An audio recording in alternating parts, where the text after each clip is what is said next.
Nous sommes à la porte de Crouy et je suis avec Mme Pinson qui est justement comment dire, elle travaille ici, hein, c'est votre magasin. Tout à fait, ouais. Alors je voudrais savoir un tout petit peu, pareil pour vous, ça vous pose des problèmes au niveau de... Il y a... Au niveau pour se garer ici, c'est assez compliqué. Les clients ne savent plus du tout véritablement si c'est une place handicapée, où est la place handicapée. Et quand ils nous apportent du matériel électroménager, ils n'osent pas se garer. Donc véritablement, quand c'est une machine à laver, un sèche-linge ou alors un lave-vaisselle, ils se garent loin, il faut aller chercher le matériel. Donc là, il faut qu'ils puissent se garer ici. On est obligé de leur rappeler, non, garez-vous quand même parce qu'on ne sait pas. Ah oui, d'accord, ça pose un problème. Oui, il n'y a rien d'indiqué en fait. On ne voit pas du tout si c'est une place de parking. Oui, tout à fait. Alors, on pense que la place handicapée est ici, donc plus personne n'ose se garer. Après, nous, c'est pareil, au niveau du véhicule pour se garer, on ne sait plus où on doit se garer non plus. Donc, non, ça devient compliqué. Après, voilà, il faudrait qu'ils nous disent comment on fait. Est-ce que vous avez été consulté pour les travaux? Ah, du tout, non. On n'est pas venu vous voir? Ah, non, non, non, non. Non, non, on a juste une fiche comme quoi ils allaient faire des travaux, ça s'est arrêté là. On n'a pas. On vous a pas demandé votre avis ni... Ah non, du tout. Non, non, du tout. Donc effectivement, il y a un problème, hein. On voit qu'il y a des places comment dire, de parking, mais... Elles sont prises constamment. Ces places-là, elles sont prises constamment, donc les clients ne peuvent pas se garer. Ah oui, d'accord. Donc ça devient vraiment compliqué. Ouais. Écoutez, on vous remercie beaucoup, madame. Mais je vous en prie. Et bon courage à vous. Mais...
Et on va parler des problèmes récurrents qui existent pour ce garage, hein.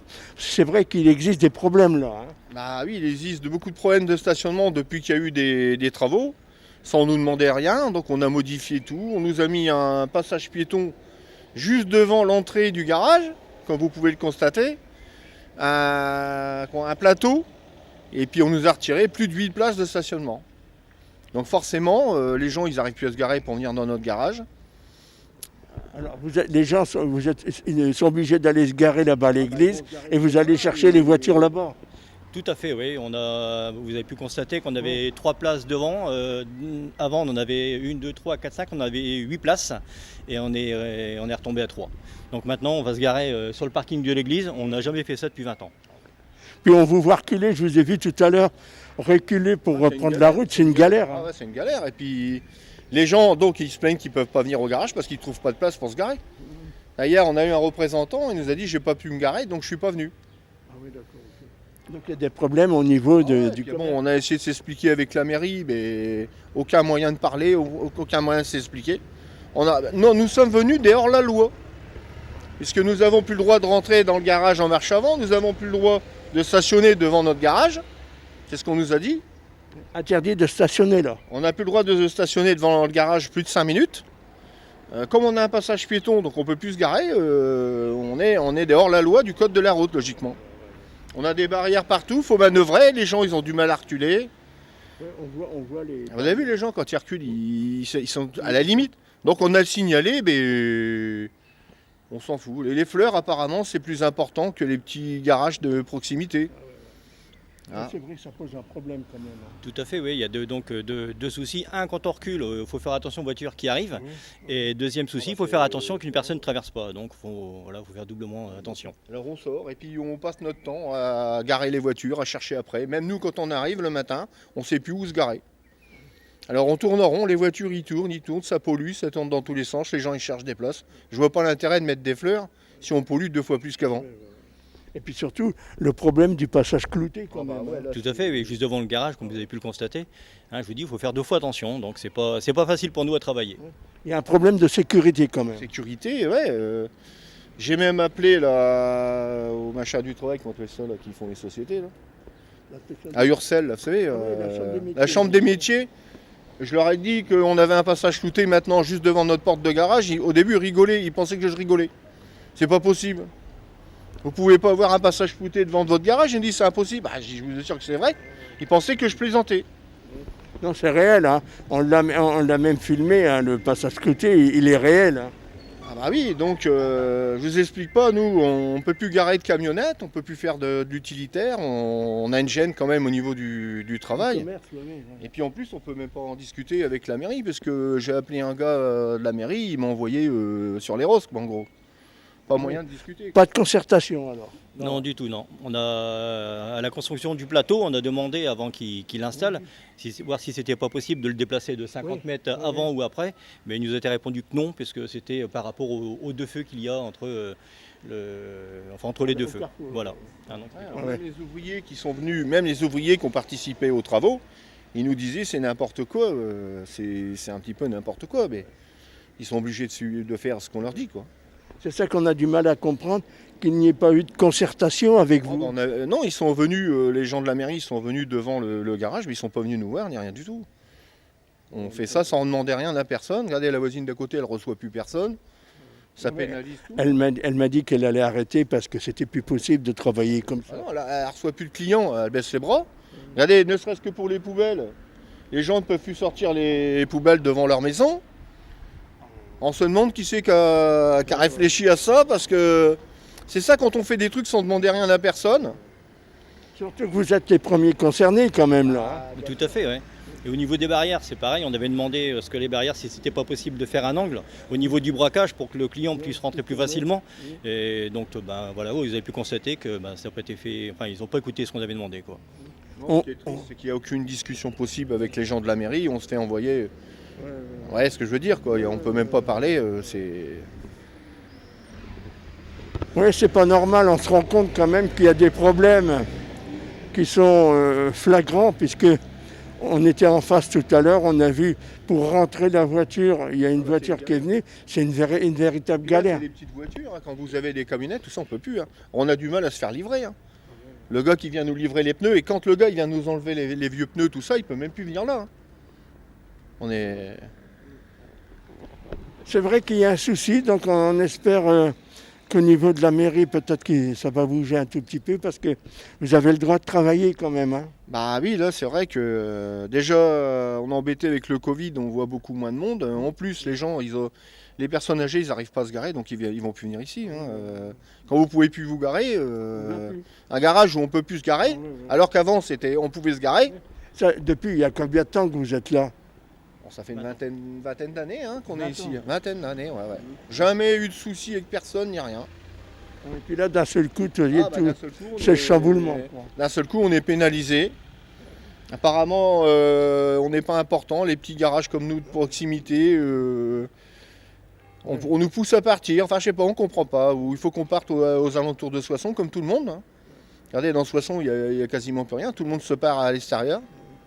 Oui, je comprends la déception quand même de de ces garagistes quand même qui sont là pour travailler et qui ne peuvent plus faire comme auparavant, surtout avec ce passage clouté-là et ce dodane, hein. En plus, il y a un dodane qui est énorme. On a vu tout à l'heure un camion qui a failli raccrocher en passant. Il y a eu des carters de voitures cassées, des jantes cassées, des pneus. Hein. Ça surprend. Hein. Ouais, parce que quand on voit la hauteur, c'est vrai que c'est... Ouais. Puis pour nous, tous les jours, c'est dangereux. Hein. Nous, tous les jours, on manœuvre les voitures. Vous voyez pas, tous les jours, il faut qu'on rentre les voitures en marche arrière. On l'a vu tout à l'heure, parce qu'il y a une voiture qui est venue. Elle a été obligée de ressortir, vous êtes ressorti en marche arrière, et c'est vrai que vous avez intérêt à faire attention avec les voitures qui arrivent. Ah oui, tout à fait. Moi, j'ai signalé à la mairie que c'était dangereux, on m'a répondu, tant qu'il n'y a pas d'accident, c'est que tout va bien. Alors, Voilà. vous voulez répondre à ça Nous, on n'a aucune puissance, on est petits. Eh bien, écoutez, moi je vous remercie beaucoup d'avoir répondu aux questions, comme certaines personnes qui sont dans le quartier, qui nous ont dit que ça posait des problèmes. Il y a peut-être, oui, il y a des petits arbres et tout, mais quand ils vont être grands, pour sortir, vous ne verrez plus rien. J'espère que les arbres ils vont pas grandir, parce que là, on verra plus rien du tout quand on va sortir. Bon, je vous remercie beaucoup. Merci. Bonne journée, merci. Merci.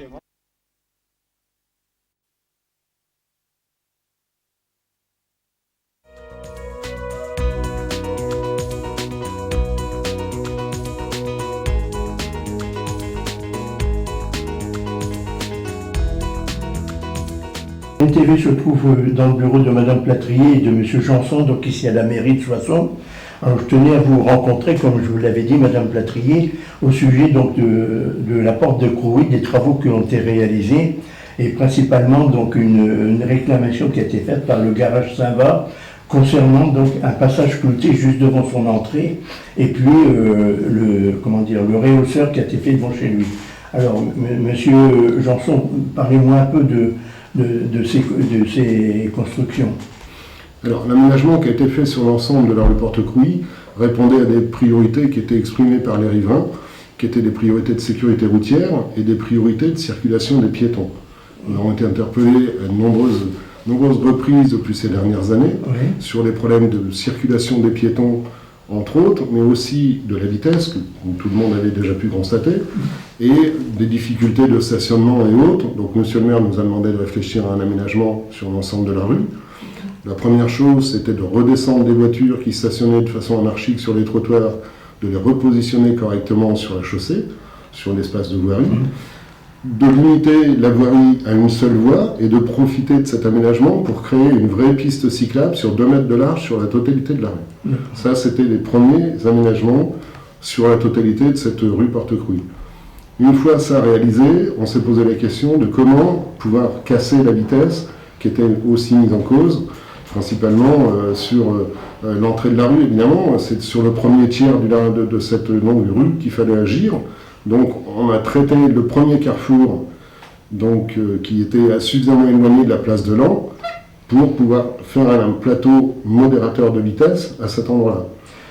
Est-ce que le fait, quand vous l'avez fait éditer, vous avez passé juste devant l'entrée du garage, c'était une logique même? Alors la logique, c'était d'essayer de traiter un carrefour en même temps. Donc on a profité de cette petite rue qui se trouve juste en face, et là, sur la rue des Miracles, et donc de profiter d'aménager ce carrefour. C'était plus simple, et on avait besoin d'une longueur, on avait besoin d'une longueur minimale de 8 à 10 mètres pour faire un plateau surélevé, et de ne pas pénaliser le stationnement. Si on ne voulait pas perdre de place de stationnement, il valait mieux agir sur un carrefour, parce que sinon, là où on aurait traité, on aurait perdu 2 places de stationnement de chaque côté du plateau surélevé. Le but, c'était plutôt de le faire là. Le fait de faire un plateau devant une entrée, qu'elle soit une entrée professionnelle ou une entrée d'un particulier, ça n'est pas contradictoire et ça n'est pas dérangeant en soi, comme le fait d'y aménager une circulation des piétons, puisque de toute façon, sur les plateaux surélevés, les piétons sont prioritaires. Donc ils peuvent circuler partout. Voilà. Ah oui, d'accord. Alors, oui, je tiens à vous préciser, Monsieur Maillard, que ce monsieur qui vous fait une réclamation n'a pas fait de réclamation à la mairie. Place de parking comme avant? Alors le nombre de places de parking a été maintenu, surtout que les places de parking étaient très anarchiques, puisque les gens stationnaient partout sur les trottoirs. On les a repositionnées correctement. Il y en a plus à certains endroits parce qu'ils sont plus entre les arbres, hein, donc on arrive à mettre un petit peu plus de voitures. Et puis surtout, elles sont bien ordonnées. Elles sont bien tracées, les places sont bien positionnées et elles sont sécurisées par rapport à tous les carrefours, puisqu'on a profité aussi de réaménager tous les carrefours de façon à pouvoir avancer les bandes de stop et que les gens qui sont sur les carrefours adjacents, des boîtes adjacentes, aient bien de la visibilité, qu'ils soient bien tous en sécurité, et que les piétons, eux aussi, aient des traversées qui soient raccourcies, hein, puisque maintenant, ils ne traversent plus 9 mètres de large, mais ils traversent uniquement 5 mètres de large. Et ils sont en position sécurisée, ils sont en position visible, systématiquement, quand ils attendent d'un côté ou de l'autre. Et j'ajoute, ce stationnement qui est maintenant organisé, qui était vraiment disparate au niveau des trottoirs, je tiens à préciser que les arbres, notamment les racines des arbres, étaient brutalisées quelque part. Hein. Donc, dans un sens, on redonne de la nature à nos trottoirs. Hein. Il nous reste d'ailleurs sur ce projet quelques plantations à refaire, puisqu'il y a des arbres qui avaient disparu de ce fait, hein, d'accidents et autres, de blessures créées par les véhicules, et après, 2-3 ans après, l'arbre il meurt, hein, tout simplement. Alors, est-ce que la végétation qui a été mise dans ces espaces, est-ce qu'elle ne va pas être trop haute parce qu'il on a des obligations, et c'est aussi une des contraintes que j'avais exposées à notre collègue qui fait tous les aménagements paysagers. On s'oblige, et c'est une obligation réglementaire, à limiter les arbustes à 1 mètre de haut dans les cônes de visibilité des véhicules, et de façon à ce que les piétons restent bien visibles, y compris les jeunes enfants, et que quand on est assis à sa position de conduite, on ait bien la visibilité sur la totalité des voies et sur la totalité des véhicules et autres qui peuvent circuler. Et quelques espèces ne sont pas très hautes, elles sont à 1 mètre. Et les végétaux les plus importants elles prennent un peu plus, après on les coupe, bien sûr. Voilà, et les végétaux les plus importants ont été mis en deuxième ligne. En deuxième ligne, oui. Mais écoutez, moi, vous avez répondu à mes questions, c'est ce que je voulais savoir. Monsieur Janson, je vous remercie infiniment d'avoir répondu aux questions. Merci Madame Platrier. Je vous en prie, monsieur. Merci, c'est important pour nous de pouvoir avoir l'avis des deux côtés. Mais vous pourrez dire aux personnes qui se plaignent que nous avons reçu en mairie des courriers pour dire que l'aménagement était vraiment très bien et nous féliciter. Donc il y a de tout dans les courriers. Voilà. Tout à fait. Bon, merci. Bravo.